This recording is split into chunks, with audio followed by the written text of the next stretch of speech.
नमस्कार, मी प्रणिता बोरसे. आपण पाहत आहात TV9 मराठी. बुलेटिनच्या सुरुवातीला बातमी मुंबईतून. मुंबईतील लोकल वाहतूक सुरळीत सुरू आहे. पश्चिम आणि हार्बर मार्गावरील लोकल सुरळीत सुरू आहे. मध्य रेल्वेची वाहतूक नेहमीप्रमाणे 10 ते 15 मिनिटे उशिराने सुरू आहे.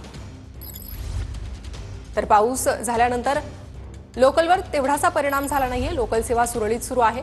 मात्र मध्य रेल्वेची वाहतूक नेहमीप्रमाणे 10 ते 15 मिनिटे उशिराने सुरू आहे.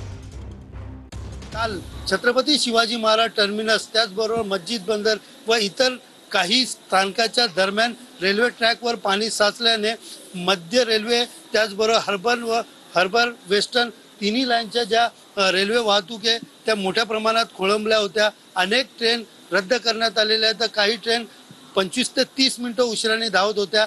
मात्र आज सकाळपासूनच मुंबई आणि आसपास ठिकाणी ढगाळ वातावरण असून अधूनमधून रिमझिम पाऊस सुरू आहे.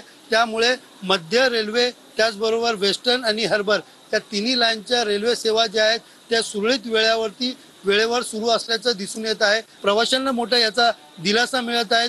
एकंदरीत आज दुपारनंतर मुसळधार पावसाचा इशारा दिला असून यावेळेला रेल्वे प्रशासनाकडनं रेल्वेच्या वेळापत्रक खोळंबू नये यासाठी मोठ्या प्रमाणात नियोजन करत असल्याचं दिसून येत आहे. कॅमेरा पर्सन योगेश सह सुनील जाधव, TV9 मराठी, मुंबई.